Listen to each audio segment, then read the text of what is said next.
All right, are we good to start? Well, good evening, District 3. This is going to be the fourth of the 8 charter mandated meetings. This one is going to be concentrated on the individuals who live in District 3. And the way that we'll do this is I'm going to talk for a couple of minutes. You're going to get a chance to hear from LaJuan Counts, the director of the Detroit Demolition Program, and she's going to talk in detail about what is being done now, and particularly the focus on District 3, which I think has probably more abandoned houses being demolished and rehabbed than probably any other district in the city. And then we'll take questions. And everybody get a chance. We're going to ask if you would please, if you're not from District 3, allow the folks from District 3 the opportunity in the first part to get their questions in. I want to make sure that those who tuned in and have a question about their neighborhood, their district, get it answered. As far as COVID, we got more good news today. We're still taking it a day at a time, but another significant drop in the number of cases in the city of Detroit. And so it has flattened and is now dropping. Still too high. We still have more than 400 people in the hospital. But what is happening with the masks and the distancing, and I think the effectiveness of those who have been vaccinated, it's heading the right direction. It could be heading faster if we were getting vaccinated faster. And now everybody in the country is dealing with the issue of vaccine hesitancy. I understand why it is. I know the Johnson & Johnson pause caused some people to question these vaccines. Of course, in the city of Detroit, we hadn't much used the Johnson & Johnson anyway. We relied almost entirely on Pfizer and Moderna. And the news that came out last week that is probably going to take an annual booster shot, I've heard from a lot of people that it's discouraged them. But that is just going to be the reality of our life. In 2009, when we had the H1N1 pandemic, everybody got special shots then. But after a couple of years, the H1N1 vaccine was just rolled into the regular annual flu shot to protect you year in and year out. And the reality is that we're probably going to be vaccinated against COVID for years to come if we want to avoid it. So my goal in the city of Detroit is, if you want the shot, I'm going to have it be the easiest city anywhere to get it, and we really have been. But Monday through Friday, you can either go by appointment or just walk in to the TCF Center downtown or to the Northwest Activity Center in Northwest Detroit. And on Saturday, from 9 to 1, you can go to Fellowship Chapel on West Outer Drive, Greater Grace Church in Northwest Detroit, or Second Ebenezer, which is actually in District 3. And then on any given day, we've got 4 or 5 walk-in sites popping up around the city. You check the city website. We're going to do a much better job of getting neighborhood publicity out so that when the walk-in sites are in your neighborhood, you don't need an appointment. You can just come in. And the sites that I talked about, the churches and TCF and Northwest Activity Center, you can make an appointment or you can walk in without an appointment. And in the next week, we're going to have even more transportation options, and that's what we're going to do. Denise Fair and the Health Department are going to continue to provide information so you can make an informed decision, and we're going to continue to make sure the vaccine is readily available. And I'm really optimistic we're going to have the city reopen this summer. We got to push for a few more weeks now to get to that point. What we do at the start of each of these is to have a department head come in and show you what he or she is doing. And you're in for a treat tonight if you haven't heard LaJuan Counts speak before. 3 years ago, when there were more than 20,000 open abandoned houses in the city, and we needed somebody to roll through the city and board them up, LaJuan stepped up and said, I can board up 20,000 houses.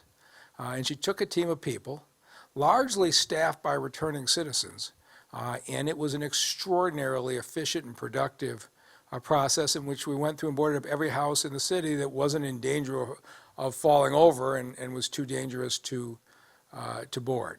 And so When the federal demolition money ended, which had to go to the land bank by federal law, we said, we're going to do this the way we always wanted to. The land bank never should have been in the demolition business. The land bank should be selling the side lots. The land bank should be selling the houses. The land bank should be managing the vacant lots, and we've distracted them enormously by having them handle demolition. But now that we've moved to Proposal N that the city supported and District 3 overwhelmingly supported, now we are setting up the kind of demolition program that we want. It's being run by city government, it's overseen by city council, and we've got a director who is a career city manager and a great talent. So I want you to hear tonight from Luan Counts. Luan?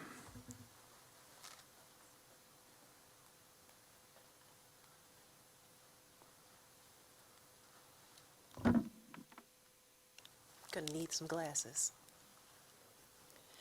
So good evening, District 3. We're going to start this off like we start off all of our demolition update meetings. And we're going to start with our pillars. So we have been consistent about coming out to the districts every month, providing the demolition update, and this will be no different than before. So we are going to start off with returning to our core focus, which is that we are devoted, determined, dependable. Public health and safety continues to be our top priority, as well as we have a goal of gaining your trust. We are data-driven. We will continue to give you access to all of the maps, the data, and the facts and figures to show our progress, and then deliver. We have to provide the results that we promised under Proposal N. So whether that's jobs for Detroiters or safer neighborhoods, we have to make sure that we deliver those promises. We have our bond release A map. This shows in the red the dots that indicate our demo candidates, so there are 1,331 demo candidates, and then the green indicates the preservation candidates, so there's 300 green preservation candidates. So the Release A contract update, there were $30 million worth of demolition bid contracts that were awarded to 7 companies. All 7 companies were small companies that are located inside the city of Detroit and have promised to hire a Detroit workforce of more than 50%. And of those 7, you have 4 that will be performing work inside of District 3. So you have SC Environmental with 2 groups for 100 properties, Intercity Contracting with 2 groups for 56 properties, Moss Company with 1 group with 57 properties, and Juniors with 1 group and 15 properties. So District 3 also received a total of 228 of those homes. This map details out the different groups by color. And so each color represents a different group and potentially a different contractor. But like we said, we already have 4. You have 4 that are showing currently with the Release A contracts. So our current progress in District 3, with the 228 that are contract, we have 189 that are waiting abatement. We have 35 that are either in process abatement or plan to be abated. And then we have 4 that are ready for demolition. So our preservation unit, which is the vacant property unit, is a team that's dedicated to preserving and securing the homes to prevent them from transferring onto the demo list. And so those preservation efforts will include trash outs, which will have vendors who will be responsible for removing the trash and debris from inside and outside of the vacant homes. And in the first 300 vacant home contracts or trash out contracts that we have that'll go to City Council next week, 85 of those are located inside of District 3. We have the securing, which is our in-house staff that will be responsible for installing the clear view, which is a significant upgrade from plywood, so it's harder to gain access into the property and allows us to have greater control of the property once we leave.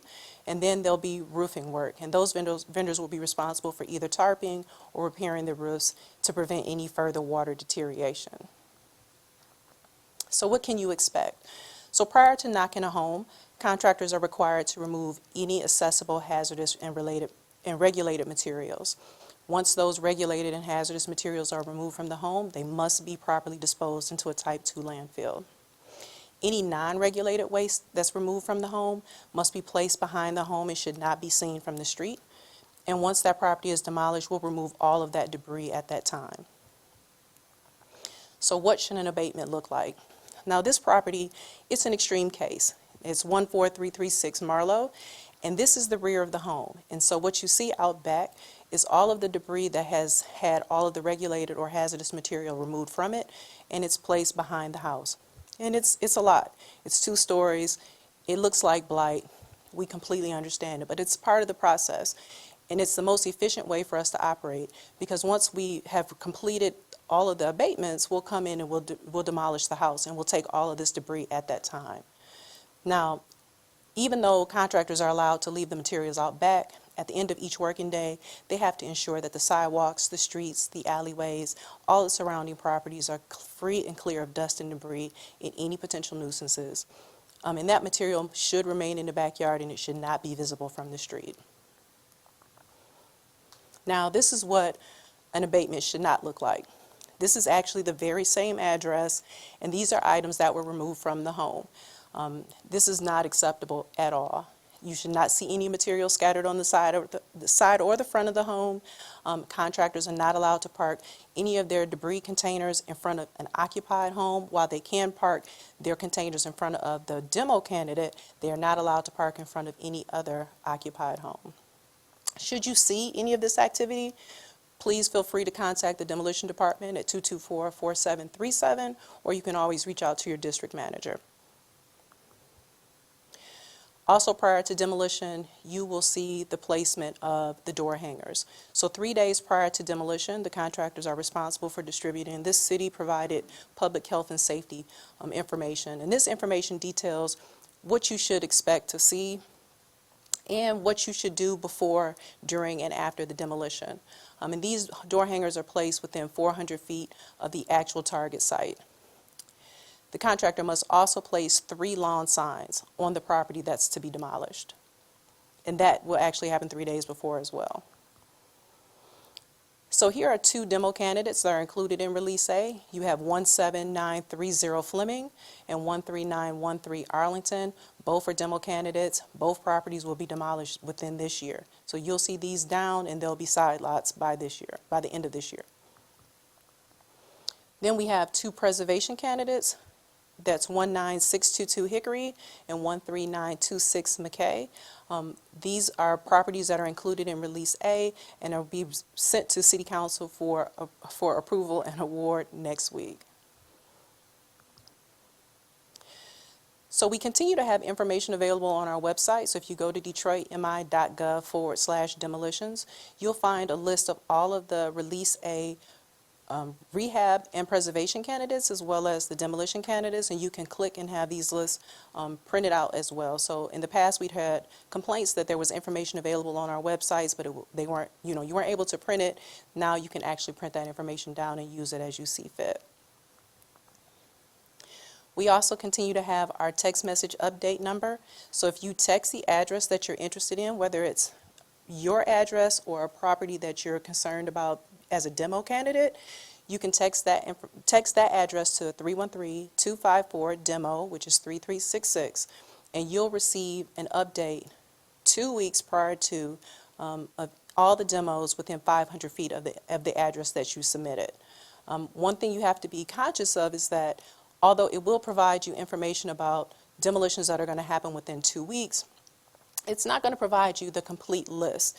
It's not going to tell you properties that are up or possible for demolition within a 6-month period. You'd have to go pull the list that we provided on the website separately for that. We also have our interactive map, and this map allows you to drill down into a parcel all the way down to get the actual parcel number or the address of a vacant lot. A lot of times people have interest on particular properties, but they're not able to find the address, but they know what area it's in, they know what block it's on. You can drill down and actually find that information that you need here on this map. And then, as always, I just want to thank everyone for allowing us the time to present. We have several ways where you can communicate or reach out to us, whether it's through email or directly just calling into the office. We also are at Twitter and Facebook. So thanks again for allowing us the time, and I'm turning it over to the mayor.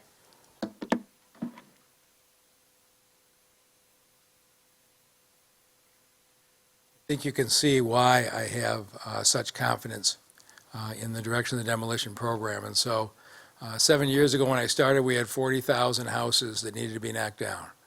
We've got that down to 14,000. And Luan Council just got approval from City Council for another 1,300. She's going to take down 3,000 to 4,000 a year. Proposal N is going to get us off to a good start. We're going to add some other money. And we had 8,000 houses when a year ago, it came as we're going to do Proposal N, that can be saved, that are in good shape. Because when you take down the burned out houses, people will come and take the solid houses in the neighborhood. In the last year, 2,000 of those have been bought and have started to be renovated. We've only got 6,000 more to go there. There is a very real chance, if we keep going, that by end of 2025, there will be no abandoned houses in the city. I know that's hard to believe for anybody who has lived here, but that's the pace that we are on. And the fact that the first $30 million were awarded, every single one to a Detroit company, 5 of the 7 companies black-owned, all of the companies majority Detroit employees. We have Detroit companies hiring Detroit residents to remove blight from Detroit neighborhoods. So we feel good about that. And now this is really your turn from now till 8:30. Whatever is on your mind, ask the question. In the room with me are most of the city department heads. It's a good chance I may not know the answer, but there's an excellent chance somebody in the room does, whatever your issue may be on your block. So if you're on your computer, use the raise hand icon. If you're on your telephone, press *9. When you're recognized, tell us your name and tell us what neighborhood you're in. I'm in Mohican Regent. I'm in Conant Gardens. Whatever your neighborhood is, tell us your neighborhood, and then ask your question. You'll have 60 seconds. At the end of 60 seconds, you'll be muted because we need to have time for everybody to get their questions in. And so if you will give us your question quickly. Again, I'd ask please be respectful of the folks in District 3. Let them have the early questions here, and we'll see what we can do. So who's up first? First caller we have is Angela A. Angela, you may unmute yourself. You have 1 minute to ask your question. Angela, are you there? Hello, I am here, Mr. Mayor. How are you? Good evening. Good evening. Thank you for taking my call. I first want to say thank you to Kiana Sessoms for always keeping me up on what's going on and inviting me to the meeting today. My question is... First, tell me what neighborhood you live in. Oh, I'm sorry. District 3, Van Dyke and Harper, Grinnell, Gratiot. I'm with you. Go ahead. Okay, great. Now, I'm trying to get a lot of the trees cut down in the alleys, and I need some help. I'm just trying to figure out who to call. I've been calling for a couple years now, and I know we were backed up due to COVID, but we really just need the trees down. I got people to volunteer to help me with the cleanup. We're signed up for Motor City Makeover. We need help with the trees in the alleys. So, do you have a block club? I do have a block club. We are associated Wall Street, So, Walden Wall Street Block Club. we need to get you on the alley cleanup list because what we will do is if your block club is working with us, we'll bring in the heavy equipment and clear it out. Is Brad or somebody here on the alley side? Brad, do you have your areas with you? No, I don't. What street are you on? Walden. Walden. So I'm going to have Brad Dick come up and talk to you about the process, and Kiana certainly can help you. But we need to get your block registered for an alley cleanup, and then we will come out with you, and whether it's trees, whether it's other debris, we'll take care of it. So Brad, why don't you talk about how a block club gets on the alley list? Hi, Angela. I'm Brad. How are you? I'm good, Brad. How are you today? Good, good. So if what we'll do, we'll collect your information, and then I'll have a nice guy named Corey Beatty give you a call, and he'll explain the process for getting you guys onto a formal block club, and then we'll do a survey of your alley, and then we'll work to get the alleys cleaned up and the trees removed sometime in the next few months. How's that sound? That sounds perfect. We'll be ready. All right, looking forward to working with you. Thanks. Bye. Thank you guys for taking my call. And for every neighborhood group that's helping out on Motor City Makeover, I know we've got 7 straight Saturdays starting the 1st of May, but we'll bring resources to those groups that help, and The neighborhood looks a lot different after those Motor City Makeover Saturdays. All right, who's next? Angela, you'll be moved over to the information room. Next caller we have is Natasha E. Natasha, you may unmute yourself. You have 1 minute to ask your question. Good evening. Natasha, you with us?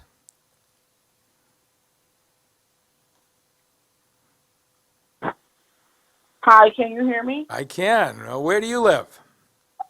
Hi, I live on Auto Drive. I have a question.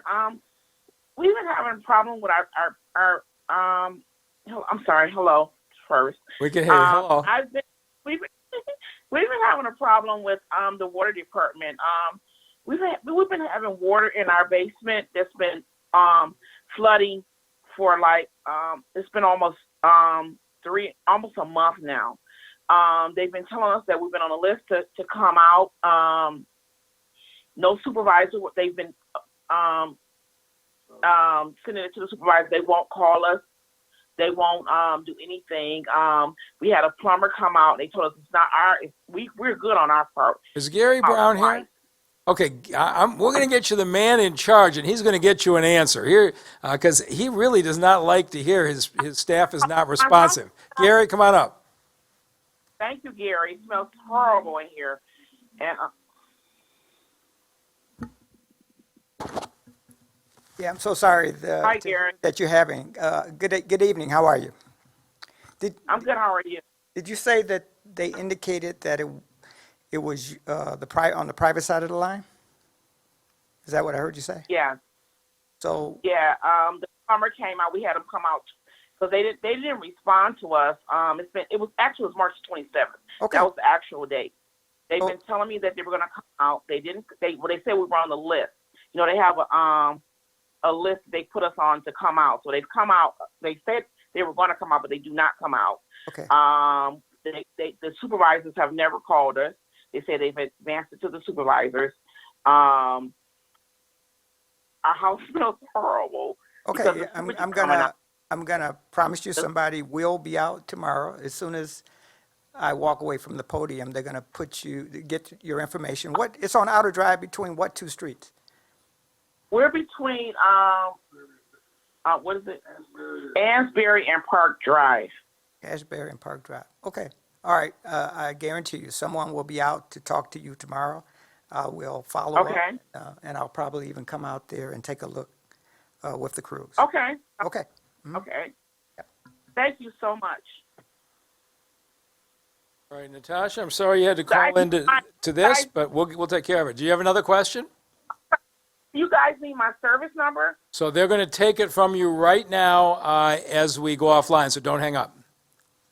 Okay. Natasha will be moved over to our information room. Next caller we have is Jacqueline M. Jacqueline, you may unmute yourself. You have 1 minute to ask your question. Good evening, Jacqueline. Can you hear me now? We can hear you. How are you Okay, tonight? how are you?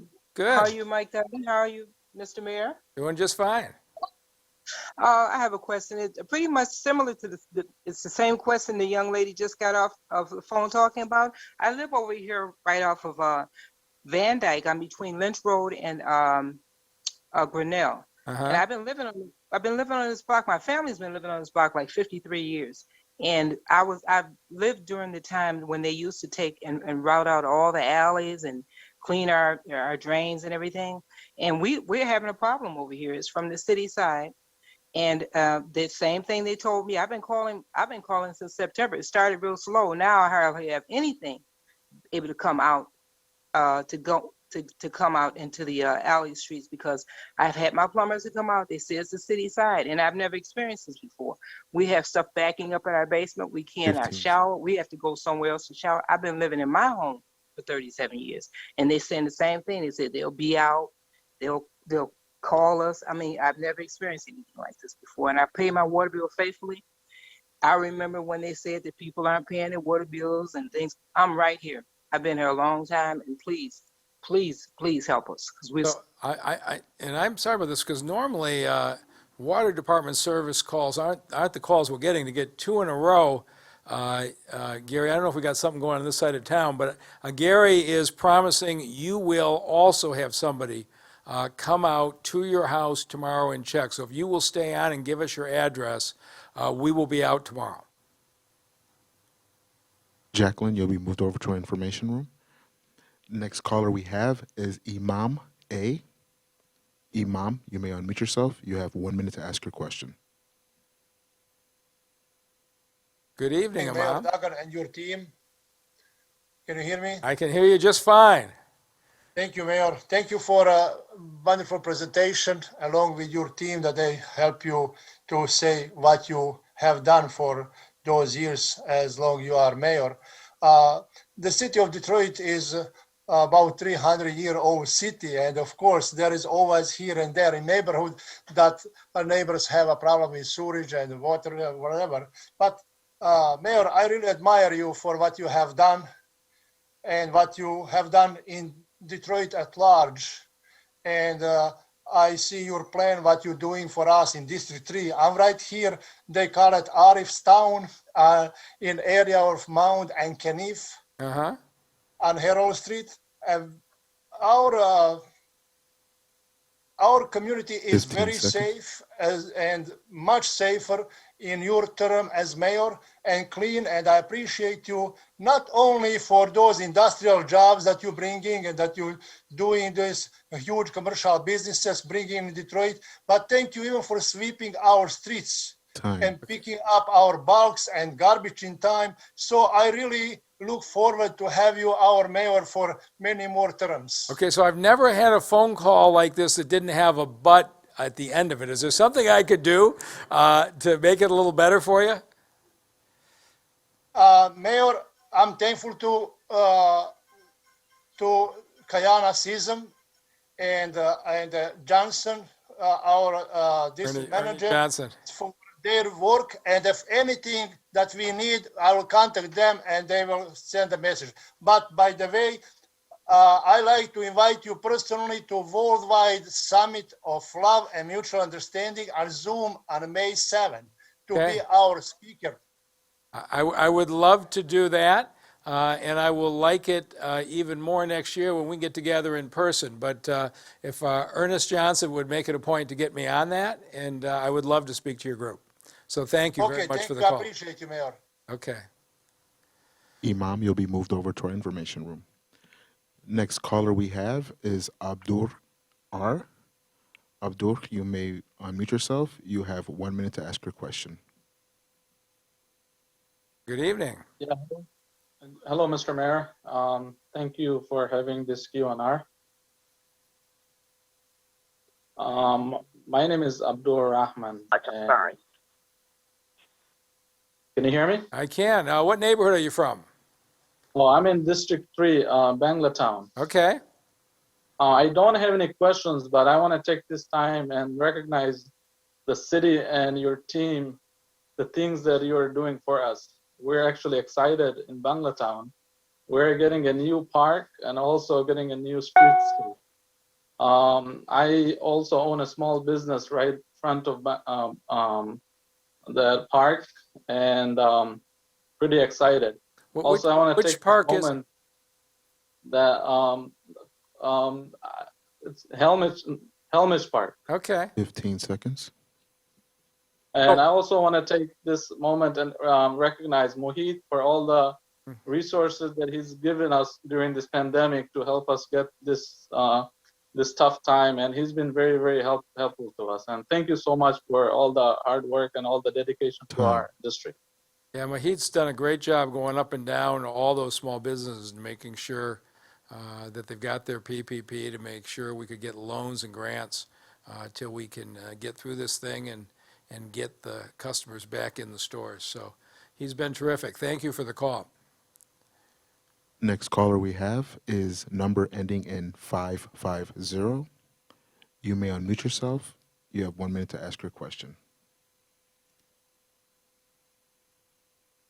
All right, if your number ends in 550, you are on. I am here, Karen Washington, living in Northtown Community, Van Dyke and Bliss Street near Lipke Recreation Center. So, hello, Mayor. Good evening. Good to hear your voice again. My question is this. We are trying to get to our neighbors, and I'm wondering if there is a flyer that will address just our District 3, the sites that we could recommend our neighbors going to door to door. And we're willing to do that on our blocks, but we need something concise just for District 3. So you're talking about for COVID shots? Yes, for the COVID. That is such a great offer. Vicky Kavari is running that effort. So if we can get your information, we are going to get you flyers out, because I got to tell you, at this point, people don't need to hear from me anymore. They don't need to hear from Dr. Fauci anymore. They don't need to hear from the governor anymore. They need to hear from people they trust in their neighborhood. Have you gotten your vaccine? Yes, sir. Both of them at the TCF. Yay. And how was the experience? Oh, it was great. No problems. I called, got my appointment the first week that I heard about it, and I got my first shot. I got my second shot the end of March, and I'm good to go. My husband as well. My daughter as well. We're trying to get the word out. Well, I want you to get the word out, so I'm going to get you as many door hangers as you need. So if you'll stay on, we're going to get your address, and we're going to get that material out to you. All right? Thank you so much for what you're doing. Caller, you'll be moved over to our information room. Next caller we have is Cherie M. You may unmute yourself. You have 1 minute to ask your question. Thank you. Good afternoon, or I should say evening, Mayor Duggan. Good evening. Thank you for this opportunity for this Q&A session. My concern, well, first I live in the Bangor town area, Okay. and my concern is with excessive speeding. Now, Right. with full disclosure, I did contact Councilmember Scott Benson's office, and I spoke to a Mr. Terry Catchings, and he did share a link with me to report the concerns that I had. My question to you is how long after reporting the excessive speeding and other issues on that link will something be done about it or addressed about it? And also, what is the proper protocol that I should use to request some posted speed limit signs? So the speed limit signs would go to DPW. We are going at the speeding issue two ways. One is each precinct commander has been authorized a significant amount of overtime this summer to target areas where there's a lot of speeders. We need more cops doing traffic enforcement and pulling people over. And so we'll have to check on your precinct. Which precinct are you in? 11. You're in 11. And so there's one that we're going to pay a lot of attention to. And then the second thing that we're doing is we've got people zipping around this town at 90, 100 miles an hour. In some cases, we've got these drifters doing the figure eights. And what the Detroit Police Department is doing now, and we're getting some support from some other agencies, is putting helicopters in the air, because the last thing we want is for the Detroit police to go zipping through the city in a high-speed chase for somebody on excessive speed limit. And so what we're doing is we're tracking them by helicopter, and when they stop, we're seizing the vehicles. All of those things together are going to be the strategy, because we have the highest rate of pedestrian deaths in the country. And I don't know if Commander Slappy is here tonight. She's not, but I will make sure David LaValle's here. And so what area are you looking for exactly where the speeding is high? Oh, the speeding is from, and it happens throughout the day. It doesn't matter the time of night, but it's from Lawley to the East Davidson Service Drive in that area, which is, right across the street from Delaware. On what street? Mitchell. On Mitchell. Okay, so David, if you would put some emphasis over there, and we will come out and pay attention. Thank you so very much. Thank you. Cherie, you'll be moved over to our information room. Next caller we have is Kenneth D. Kenneth, you may unmute yourself. You have 1 minute to ask your question. Hi, how you doing? Good evening. Kendall Davis from Northtown CRC Association. I was calling about 3 houses. 2 houses is on Cary 19493, and 1 house is on Rogie 19603. They have these massive trees in the backyard. They're owned by the land bank. Really? Trees are damaging foundations. Okay, so Brad's going to get them.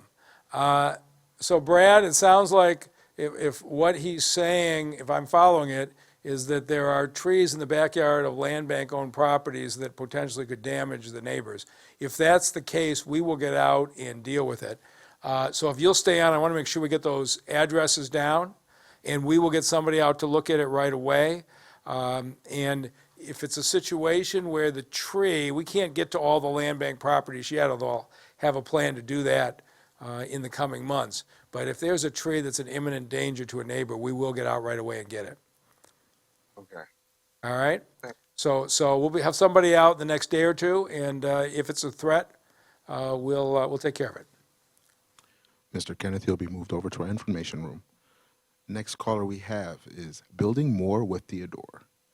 Building More with Theodore. That's You may got a unmute ring yourself. to it. You have 1 minute to ask your question. Good afternoon, everyone. Good afternoon, Mr. Mayor. We actually met back in January at the District 1 hangout session where we were talking about King Yachty's developments. Oh, yeah. I actually went through and purchased a property on Oh, I Irvington. remember you. You were going to do this Yes, on the sir. other side. Did you actually do it?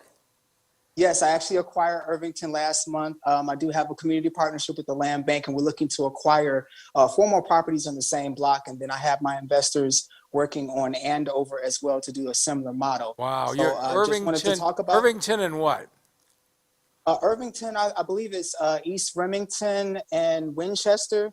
Okay. So you're up between 7 and 8 Mile. Yeah, pretty much. Really closer to 8 Mile, between State Fair and 8 Mile. Well, there's some opportunities there. Absolutely, and that's why I'm on this call. Of course, I want to thank you for the police presence that I have seen, but I do want it to increase because as a investor and as a contractor, I'm noticing, of course, a lot of the drug activity as well as the bystanders that are walking through the neighborhoods. Oh. And something that I've noticed when dealing with another property owner is that a lot of these bystanders in the neighborhood, they go in the garage and they'll have candles lighting, to kind of stay warm. And then they'll kind of forget about them because they're high. And then that's what causes a lot of these fires in these abandoned areas. And then another issue I wanted to talk about before my time is up is what are the resources that you're going to be providing for the homeowners that are currently existing in these neighborhoods? Because as an investor, I'm putting in the work to rehab these homes, but I also want my property value to go up as well to tap into the homeowner resources that they need to fix their properties up as well. So let me start with this. I don't want you to get off the phone too quickly. You've gone into an area that at one time was a great neighborhood and has slipped badly. But one person who starts to fix up 2, 3, 4, 5 houses can create a sea change, and we are going to find ways to support you. But why don't you talk for a minute about how you got started and how exactly you're doing this? Because I want other people in town to listen to your story. And every time somebody follows you, as you followed King Yachty, another block gets better. But take a minute and tell people your story. Tell me you didn't mute him.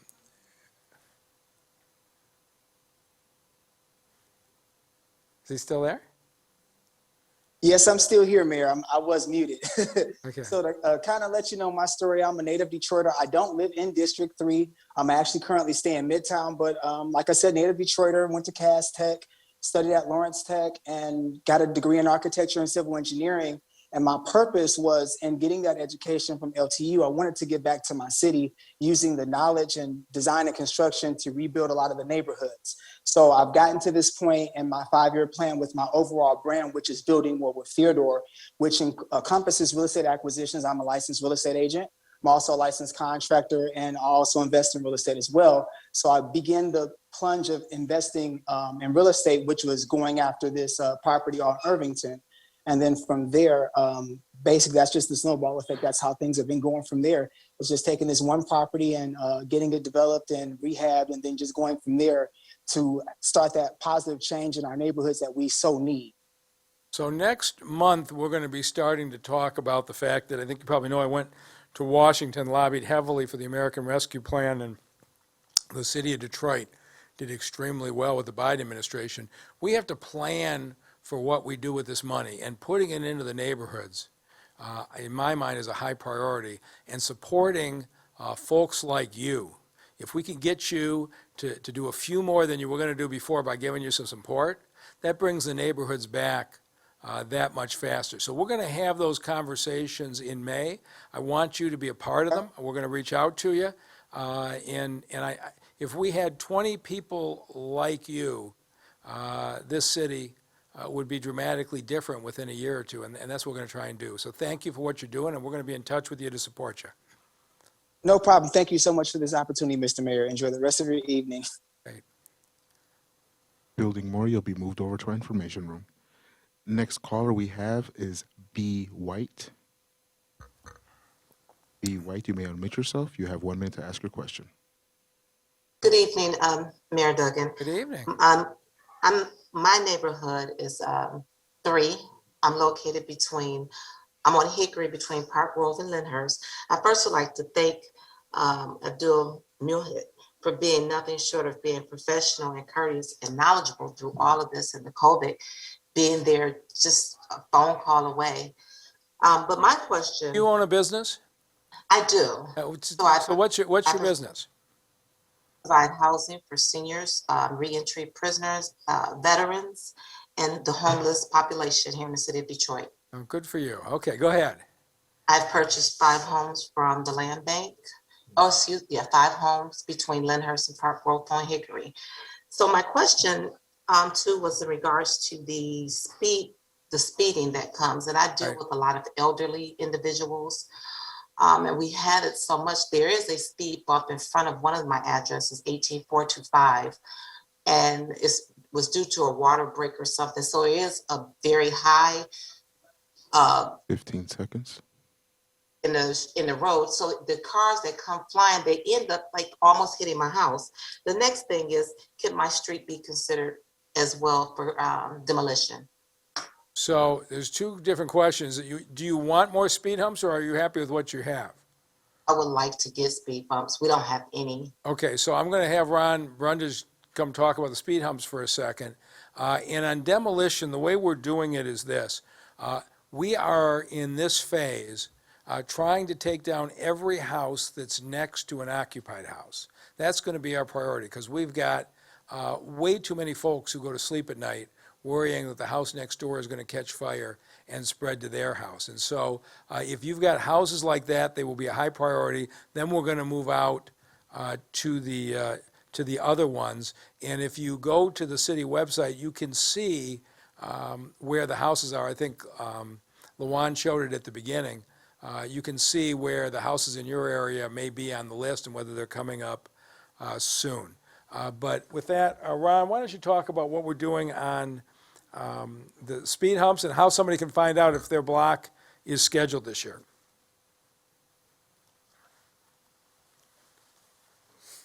How are you, Ms. White? I'm doing well. How are you? I'm doing good. Thank you for asking.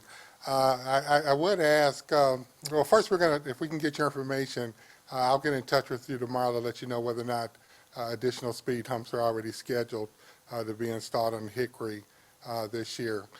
This year, we're actually going to be installing about 4,500 speed humps. We started a couple weeks ago, and it's going to cover 3,200 residential blocks throughout the city.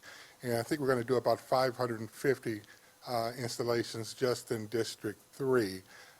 So there's a good opportunity. I'm very familiar with Hickory, and we've got certain criteria that we utilize to determine how we go about prioritizing which streets are selected for speed humps.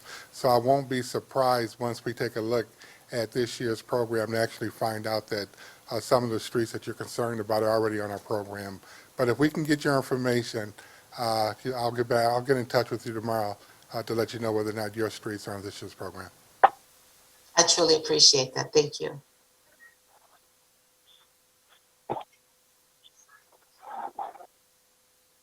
All right, who's next? Ms. White, you'll be moved over to our information room. Next caller we have is Joanne M. You may unmute yourself. You have 1 minute to ask your question. Good evening.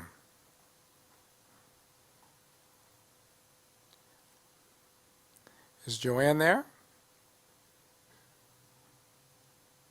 I think I hear you. Are you there? Next caller we have is Lonell Williams. You may unmute yourself. You have 1 minute to ask your question. Greetings, Mayor Duggan. Good evening. 7 Mile and Ryan, between Ryan and Mile, Healy Street. I am the nonprofit owner of Neighborhood Intervision. I have 3 houses on that street, and it's the same question: speeding, speeding. Yeah. You know, I'm afraid someone elderly is going to get struck by one of these speeding cars. So I have filled out the form for the speed humps. I have put the information on the app for the speed humps. I haven't heard anything back yet. I'm just afraid someone will get hurt before the speed humps are installed. So I just want to know if we're on the list. So give us your name and address and number here, and Ron will call you tomorrow too, and tell you whether you're already scheduled for this year or, and if not, next year. But District 3 is a dangerous area for speeding, and as I think Ron said earlier, we're putting a lot of speed humps in. It's just a question of whether we're getting to your particular block. Thank you. Thank you. And keep doing those houses. Mr. Williams should be moved over to our information room. Next caller we have is George P. George P., you may unmute yourself. You have 1 minute to ask your question. Okay. Good evening, Mayor. My name is George Preston. I'm from Mohican Region. Oh, good to talk to you, Mr. Preston. Okay, how you sir? First, I just want to say thank you for Mr. Johnson and Ms. Sessoms, who have really helped us with a lot of the projects that we're working on, and they keep us informed in terms of what's going on in the community also. So again, thank them. But my question is, and I know they've told us that something is being done with 2 buildings that we have in our community. That's Trix Elementary School and the Boys and Girls Club. Both of those buildings have been vacant for some time now. They were eyesores. Now, I think Ms. Sessoms got to help us clean one of them up. But we just want to know is there a long-range plan for that, or what the status might be of those? Okay, Anna, do you know the story on these? Okay, I'm gonna have Connie Sessions, who seems to know about these 2 buildings, and she'll come tell you what's going on. Good evening, Mr. Preston. How are you? Oh, pretty good. How are you? Thank you. So right now, we, as of Monday, I had a conversation with DPSCD's like inventory specialist as it relates to their schools. Right now, they're in a moratorium, I think is the correct pronunciation, where there's a hold, and they're having conversation right now on how to better utilize the schools. But they are willing to work with us, so we're in conversation as it relates to the Trix Elementary School. As it relates to the Boys and Girls Club, we are working on connecting with the new director to find out what's going on with that particular building, because it's been empty for about 2 years. Okay, thank you. You're welcome. I will update you as soon as I have any updates as it relates to both of those properties. Thank you. Okay. And Mr. Preston, thank you for all you're doing. There are very few neighborhoods in this city that have benefited more from a strong neighborhood association the way Mohican Region has. It's been remarkable what's being accomplished over there. So we're going to go follow up. The Detroit Public Schools, as Kiana said, they're assessing what to do with all of their vacant school buildings, and we're talking to them now They want to make sure they get value for the buildings to sell them so they can put the money into the education of the children, which is what they should be doing. On the other hand, we need to make sure they move along pretty quickly because they own a lot of vacant property in this city, and they've been really good partners. So we're going to keep pushing. Mr. Preston, you'll be moved over to our information room. Next caller we have is the number ending in 237. Number ending in 237. You may unmute yourself. You have 1 minute to ask your question.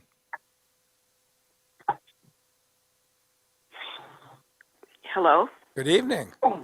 Hi, my name is Tommy, and I'm the correspondent for the 18,000 Greeley Street Block Club. Okay. And my neighborhood is in District 3, of course, and we're on Greeley Street between East Nevada and 7 Mile Road. Okay. And I called to share something with everyone today. Our district manager, Kayana Sessoms, has been working with our block club to keep us clear of problems in our neighborhood that diminish the quality of life in our neighborhood, such as illegal dumping and garbage cans being left out 24/7, sometimes running over with trash and the trash blowing down the street and everything.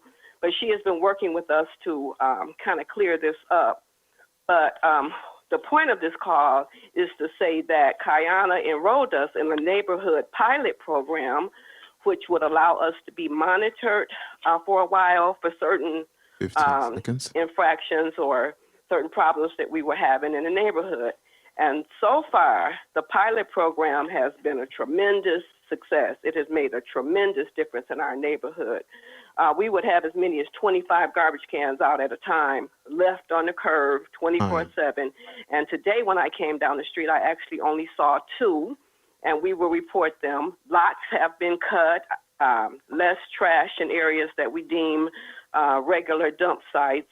I can honestly say that Greeley Street, the street actually looks better and it feels better.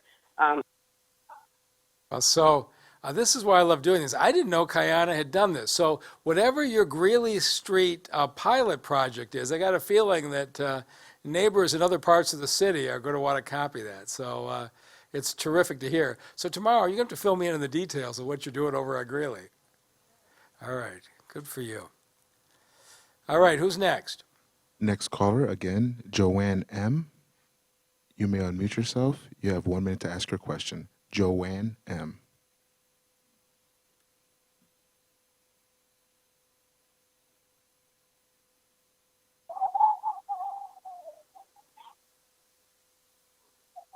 Tonio, are you Hello? listening, or is that Joanne? Hi, Joanne, are you Hello? there? Next caller we have is M. Maddox. M. Maddox, you may unmute yourself. You have 1 minute to ask your question.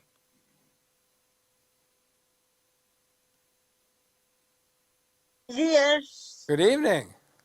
yes. This is Marguerite Maddox. I live in District 5, and I am a person with a disability. And my question is, if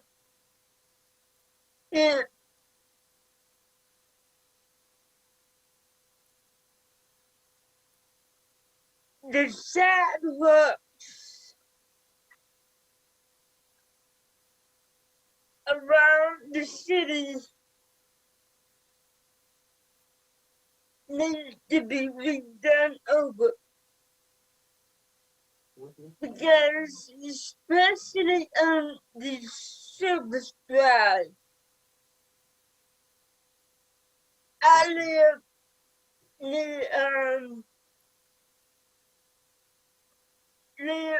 right on the last service drive in Pallister. Okay. And sometimes when I be walking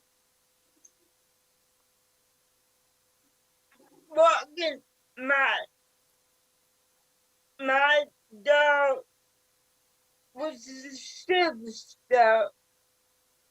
Okay? Some people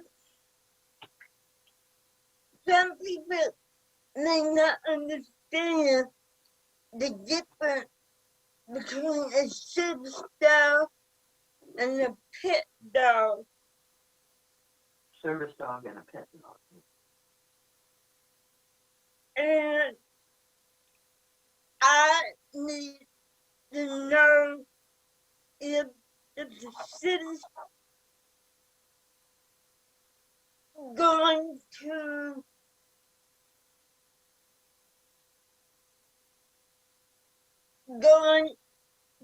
make sure that they enforce the ADA law.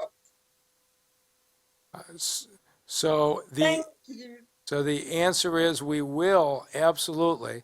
And I'm going to ask Kim Rustum to come up, who runs the Civil Rights Office and is responsible for the enforcement of the disabilities laws. And it sounds like you're over there in the area of Henry Ford Hospital. But Kim, why don't you talk about what your office does and what we could do to be helpful?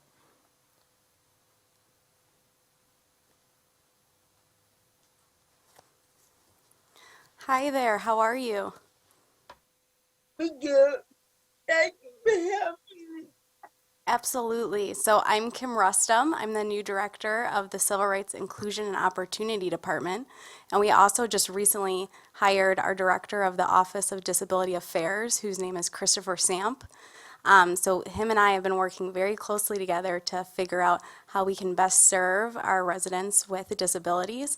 And we are responsible for enforcing the ADA compliance law. So I will make sure that I get your information, and we make sure, and we'll work with also our DPW team. We actually were talking to them today about next steps and how we make sure that we're best serving you. So I'll get your information, and then we will follow up with you. Yeah. Oh, absolutely. I will call you tomorrow. Like,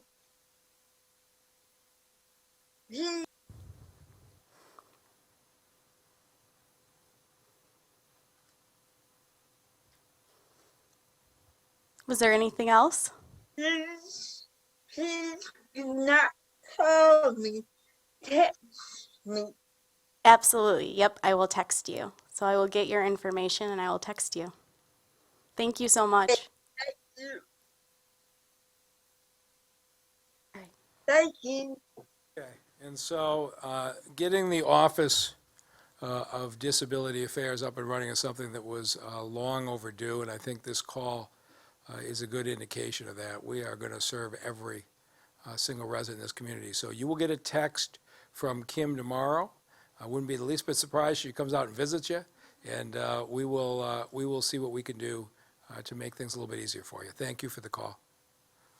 Ms. Maddox, you'll be moved over to our information room. Next caller we have is number ending in 170.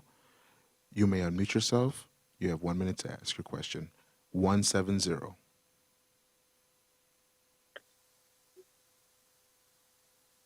If your phone Hello, number... this is Lisa Frank. Oh. Hi, yes. Good evening. Good evening, Mayor Duggan. How are you tonight? Good. Great. Thanks for taking the call. As you know, I am the I run Warriors on Wheels. I'm not in any district, but I'm calling. I have two questions tonight. One is for DDOT and one is for the law department. First question for DDOT is regarding the recertification of the paratransit service. The recertification was changed to individuals' birthdays. Well, one young lady was calling to schedule a ride, and her birthday was yesterday, and they told her that her recertification had expired, but they no longer sent out notifications to let people know that their recertification expired, nor did they send out notification that the recertification date had changed. So now she has to go through a total process and she doesn't have service. So my question is, why have they not extended the recertification during the pandemic until it's over and then notify people that it will be on their birth date from that point on, because now she's without service. And if she is without service, there are other riders that are without service. And the second question that I have is Take the these law department. take these one at a time, because this is the first time I'm hearing this. Hakeem, do you happen to know the answer to this question? Okay. Okay, so Hakeem Berry, my Cal isn't here tonight. Hakeem Berry is supervisor, is usually on top of things. He has not heard of this either. So we need to dig into this tomorrow and get back to you. But you're the first one bringing this to our attention. And if this is a more widespread problem, we will jump on it and fix it. Absolutely. Thank you so much. Do I have time to answer? You sure do. Go ahead. What's your second question? Thank you so much. I have a gentleman with a disability who lives in Brush Park. A tree from the curbside fell over on his home and demolished his roof over his porch. Forestry came out and cleaned up the problem, and I think that, well, I'm pretty sure, you can tell by the photos, that the city did repave the sidewalk in front of the house. Okay. Because the tree tore it up, but the tree fell on his home, and he did not receive any paperwork to move forward with the tree that fell on his home from the city's property. How do we move forward on that? And because the gentleman has a disability and a speech impediment, I'm working in his behalf. So if you will give us his address, this is a really complicated legal question, and so we got to get out and take a look at it and see if we can make this right. But if you will give us the address and maybe your contact information here, Lawrence Garcia, our corporation counsel, will follow up with you, and we will see what we can do. Thank you. I absolutely will. Thank you very much, sir. Have a good evening. Caller, you'll be moved over to our information room. Next caller we have is Tahira A. Tahira, you may unmute yourself. You have 1 minute to ask your question. Yes, good evening. Good evening. Good evening. I'm a Detroit resident of 61 years. I've been raised and I'm here all this time. I'm a legacy Detroiter. Also with the Detroit Housing Justice Narratives Fellows. And we're with a nonprofit organization that's nationwide. And we need all children and seniors and disabled people. I'm one of the disabled people. We deserve a safe, quality place to call home. We believe that, and we're fighting for that. Stable housing is a human right, and we're demanding all recreation centers be reopened and libraries stay open, and demanding accountability for the use of the CARES Act and American Rescue Plan money for low-income Detroiters. Also, I came to you years ago about my house. It's been raining through my house 8 years, and a lot of other seniors and disabled people. And now I have structural damage throughout the house, ceiling collapses, and the walls are bowing, even in my kitchen because of the rain and the water damage and the structural damage. I want to know if you can help us seniors get help with our homes and repair of our homes. So do you own the house? Yes. Okay, so Detroit City Council has been appropriating about $4 or $5 million a year for emergency home repairs to people of low income. I'm not sure when the list is going to reopen. Is Donald Rencher here? Donald, why don't you talk about what programs we have and how they work?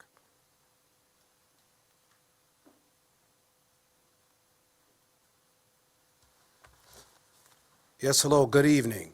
So you can do two things. Hello. You can do two things. You can go to our website, the Housing Revitalization Department. The list is definitely open. It is long, and we're trying to get through it. Last year we had a bit of a pause because of COVID and had to be extra careful in going into people's homes, but it is back open. You can go to our website and go to For Residents and sign there, or you can actually go to, you can call our office at 313-224-6380. to be on the list and would love to get a hold of you. And we can I connect you called with other today. services. I don't mean to interrupt you. Okay. I know I only have a few seconds, but I called today and I've been on your list for 8 years and I need help now because I have black mold. Okay. Ceilings have collapsed in my house and I don't even think I can wait another 2 minutes because I'm in desperate danger because the ceilings don't just collapse when it's raining. They collapse in my house when it's dry. I need emergency help. And a lot of other seniors, we need emergency help. I've been on your list for 8 years and I've called you today and I've been called. You were supposed to call me 4 years ago, but you never called, you or Mr. Jameson. Mayor Duggan had you come over and talk to me at another meeting because I've been to this point 15 before, seconds. and you guys never 15 called seconds. me. And I called you, you never called me back. I called you again, you never called me back. I'm at my wit's end. Now I'm begging you, please help me. I will call you personally tomorrow. And if we can get your number, I would definitely call you. 8 years, that is definitely a problem. So I need to find out what's going on. It sounds like, and Conrad Mallett runs our community health corps, and it sounds like there may be, if those kinds of conditions in the house, probably greater need than the housing program can help. So Conrad, if you would join in tomorrow too, let's get our whole emergency response team to wrap our arms around this caller. Let's see if we can't find some solutions. So you're going to get Conrad and Donald both, so you get the entire A-team. Mr. Hero, you'll be moved over to our information room. Next caller we have is Carol C.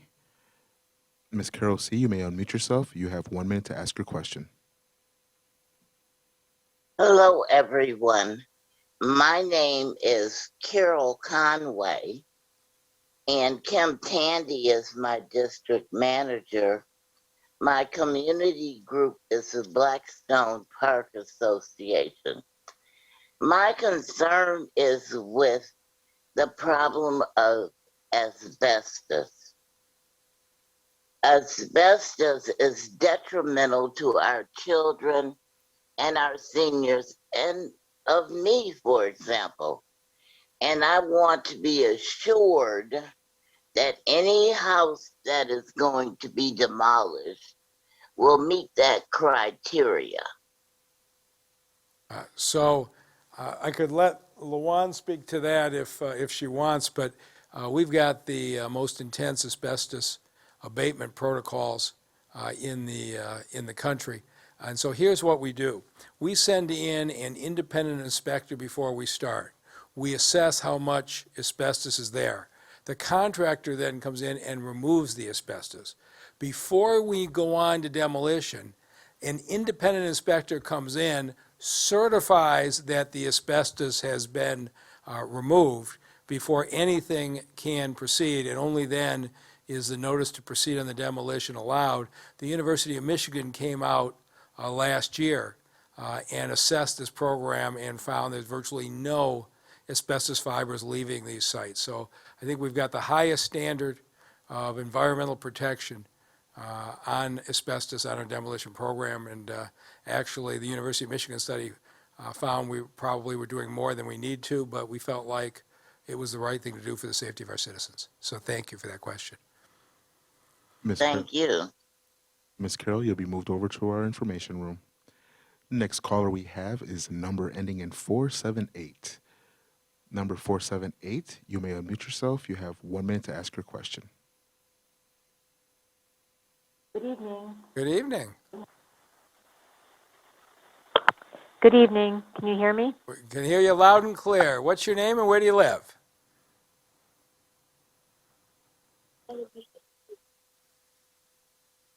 Well, we could hear you. We kind of lost you.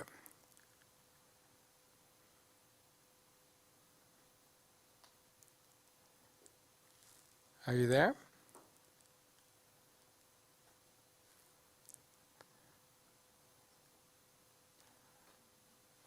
Good evening. Oh, there you are. Hear me now?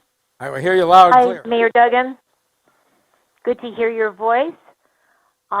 This is Pat Bosch.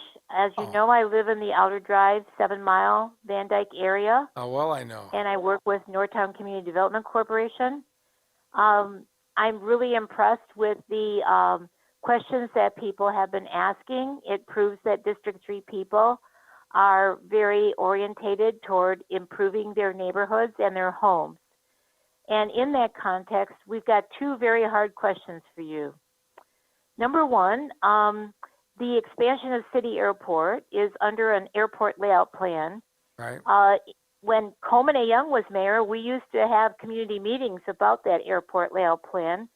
But as far as I know, we have not had any meetings with the neighborhoods that are affected by the flight path. 15 as seconds. well as another problem spot is the Bel Air Shopping Center. As you know, you met with a group of concerned core team people for District 3 back in the fall, I believe it was. And we talked about some visionary plans for that area. So how can you help our neighborhoods by engaging the community in knowing about these projects and what we can do to advance our visions? So let's take the two separately. We've had a number of meetings. We had a big one out at City Airport on the planning side. It won't affect the flight paths at all. Nobody's talking about altering the main runway other than to make it a touch longer. And I'm hoping that we can get McNichols reopened with a tunnel. And so I'll make sure that you are included in the invitations, but I was at one that had to have 50 or 60 people last fall. And we've submitted a plan to the FAA. Its preliminary indication is very positive. I'm sure, as you know, the federal government doesn't release the federal funding for the airport unless they sign off on your plan. And there have been a number of issues relative to safety zones at the end of the runways. Of course, we need to clean up those taxiways, and we've got that mini take area that we need to finish. But the meeting that I had, there was overwhelming support from the community, and I'll have Brad Dick give you a call tomorrow so that you can see the details.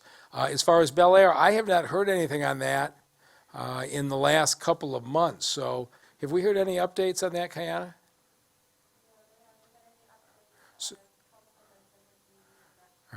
So I have not, I don't know any more than you do. The owner has not come forward with any plan that I'm aware of. Did I lose her? Pat, are you still there? Okay, Brad, I know you know how to find Ms. Bosch, so if you would tomorrow, get her an update on City Airport. All right.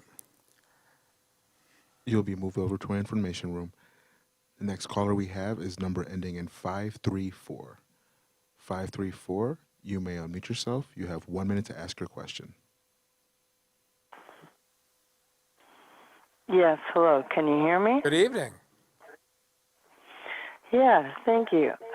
I want to say that the procedures for demolition and letting people know seem to be dramatically improved than what happened under the land bank, because in my neighborhood, we just turn around and the house would be gone.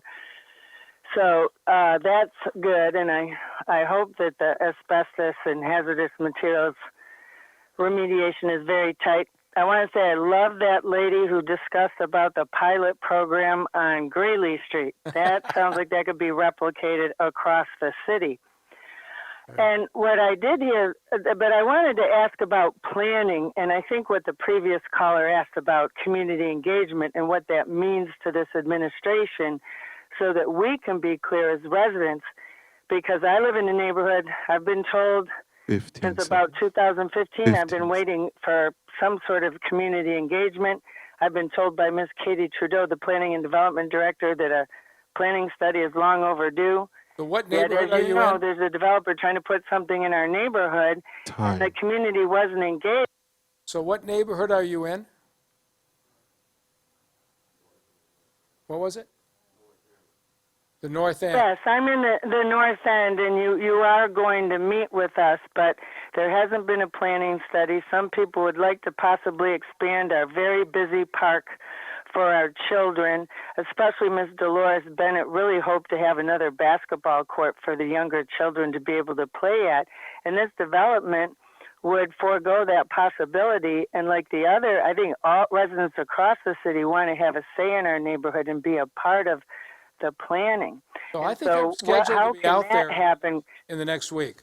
So thank you, but I will. I know it feels really icky to not be included, as if we don't matter. And really, there's so many talented people in the city. We have great ideas. Seconds. All right. Who's the next caller?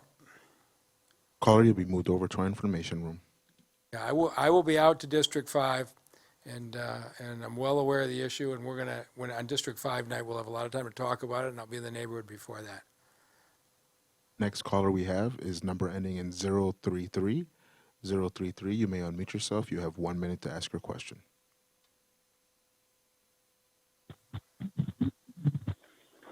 Hello, can you hear me? Ken, good evening. Good evening, Mayor Mike Duggan. I want to thank you for having this question and answer session. And I thank you for the support of my district managers, Mr. Johnson and Ms. Kiana Sessoms. I'm Dr. Moore. I'm the president of the North Central Block Club Association. You know, we're located in District 3, and my boundaries are East 7 Mile to Orleans, Orleans to Minnesota, and Minnesota to Conant. My question to you, Mr. Mayor, is the Corville Elementary School. Mm-hmm. It is such an eyesore, and it's basically an eyesore in a stable neighborhood. 15 seconds. And I was wondering, what is the city planning to do with this building? And the second question that I have, are you aware of any community grant monies that may be available to different organizations? So Kresge is the best grant opportunity for neighborhood organizations. Is Corville, do you guys know, is that city-owned or DPS owned? So Corville is city-owned. Do we have anything active on it? So Kiana Sessions is going to come up and tell you and me what's going on at Corville School.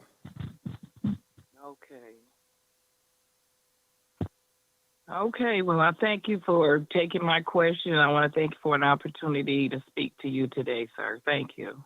Have a good evening. Wait, Miss Dr. Moore, hold on just one moment. I'm going to give you some updates as it relates to Corville School. So it is in the city's inventory, and right now, as I mentioned earlier, there was a recent school study that was done as it relates to the conditions of the school. I believe we shared that during the mayor's house meeting of just the status of where it is to be rehabable and what the approximate cost would be.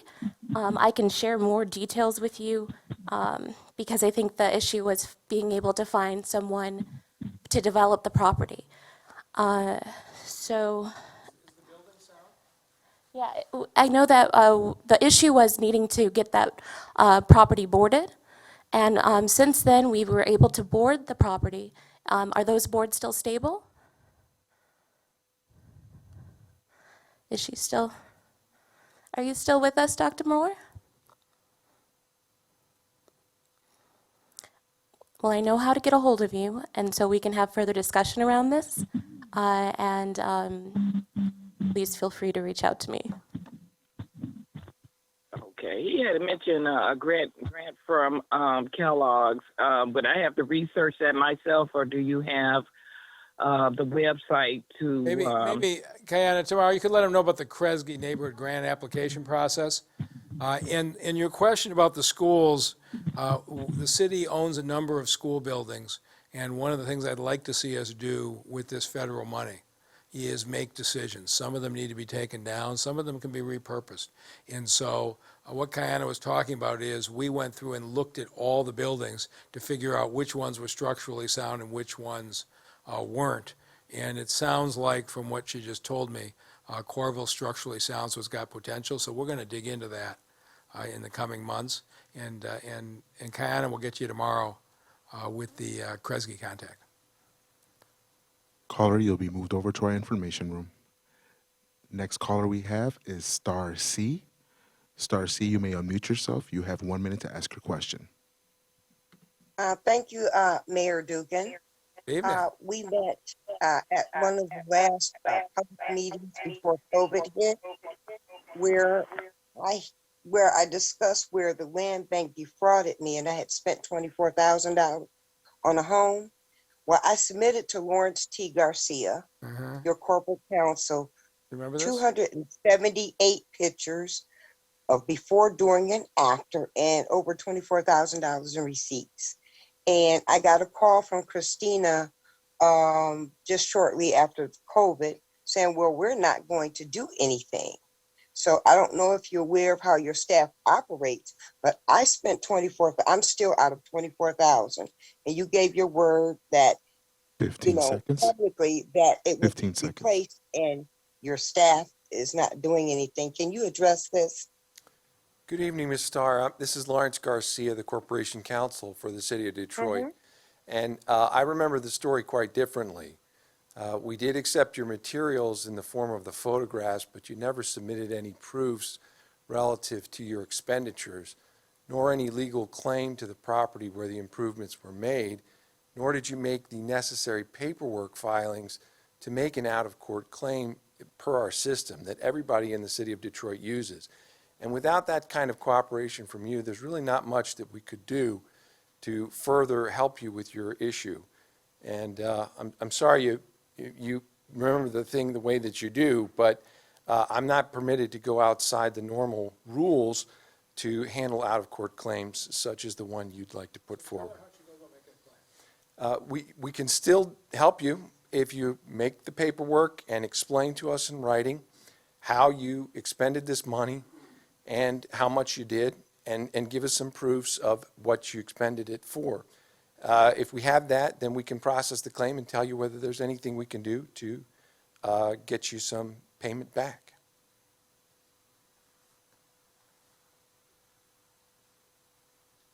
Okay. So, Ms. Starr, you'll be moved over to our information room. so yeah, let's make sure that somebody gives her the process. But there's a standard form here. The law department responds to written claims, and we work things out all the time when people have legitimate issues. We don't want you to have to spend money on lawyers' fees if there's a problem we can work out. So let's get you into the Corp Counsel. Let's make sure you got the right form, and let's make sure we get the information so that you're treated fairly. Next caller we have is number ending in 971. 971, you may unmute yourself. You have 1 minute to ask your question.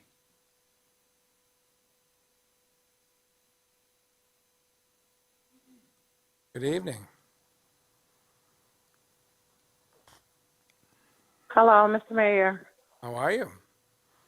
I'm well, thank you. Good evening. I am a business owner located in District 3 on Van Dyke between Gratiot and Harper.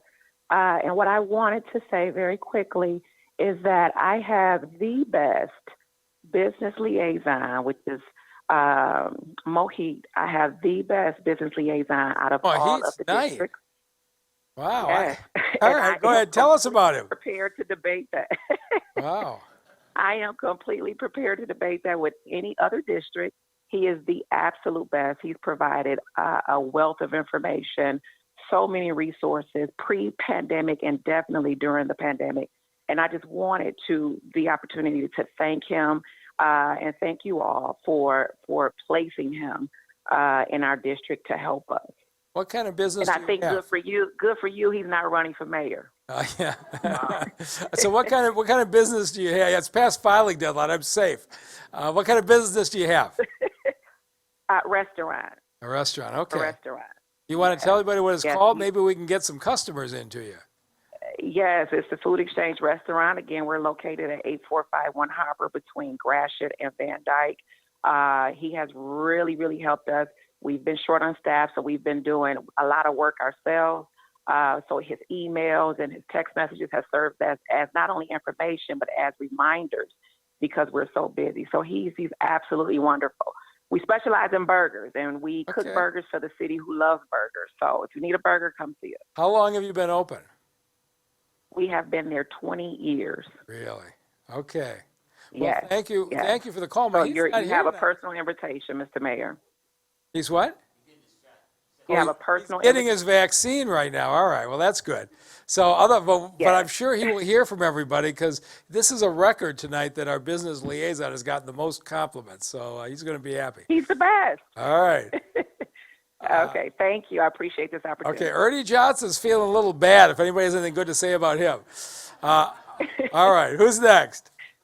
Okay. Next caller we have is Beverly K. Ms. Beverly, you may unmute yourself. You have 1 minute to ask your question.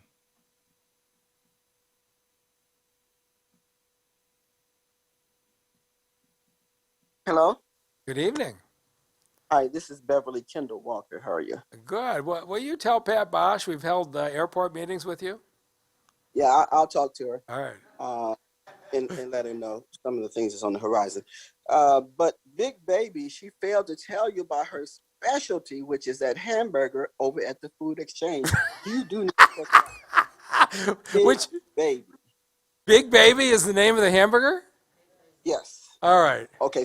I gotta take Ernest and Kayana Mahit and go over and see this place. All right. Well, shame on them that they don't know about it. All right. But I'm calling you about the banners Okay. that I need at City Airport. Yeah. We're having a Memorial Day program, Tuskegee Airmen, on May the 31st. So I would like to see those banners in place by then. You're talking about the City of Detroit banners? Correct. The Welcome to Detroit. Okay. So Tricia Stein is here.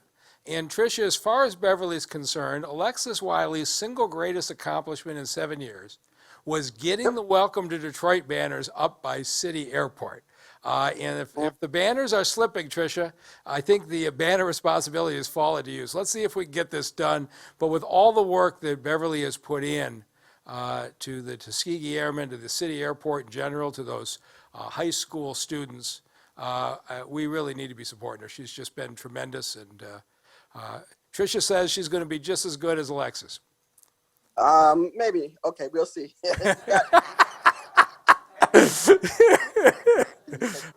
Anything else you'd like to talk about tonight? Yeah, the 5G broadband, I think they're working on it because I see fiber optic is being laid. Right. So we're hopeful. Brad, what's the story on the 5G? Did we get that solved at City? Okay, I know we were working on it. Yeah, they're working. Okay. They've been out there this week. So. This is the first time I've ever stumped Brad with a question, so that was good. And then on the repurposing money, the federal money that's coming in, structure, but schools in particular, you know, if there's any way that you can get dollars for Davis Aerospace for the second floor in the main terminal, that would be awesome. So here's what I would tell you. The city of Detroit did very well under the Biden plan. The Detroit Public Schools did even better. They've got almost $1 billion in money that will be largely, I think, used for capital. So this is a good time for you to talk to your elected school board members and tell them that as they lay this plan out, Davis should be a high priority.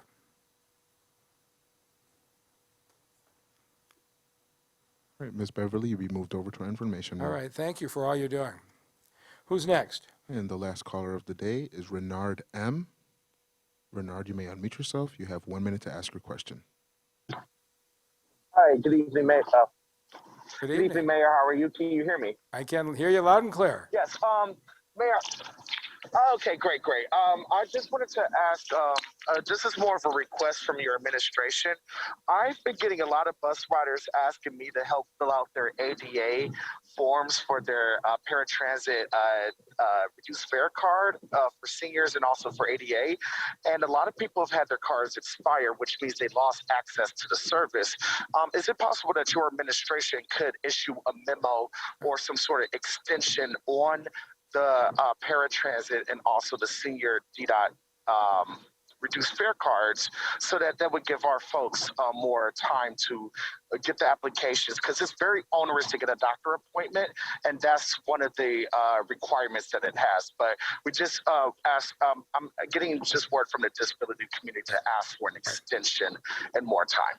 So I don't know if you heard, but about a half hour ago, another caller said the same thing. This is the first time that we're hearing about this tonight, and Hakeem Berry is going to take a break from running the vaccine center at TCF Center. He's going to jump on this and solve it tomorrow. So thank you for telling us about this, because we had not heard about this before. We're going to figure it out. We're going to get it fixed. All right. Thank you very much. I don't think I've ever ended exactly on time before. But next Wednesday, 7 o'clock, District 4, and we'll do this again, and everybody have a good evening.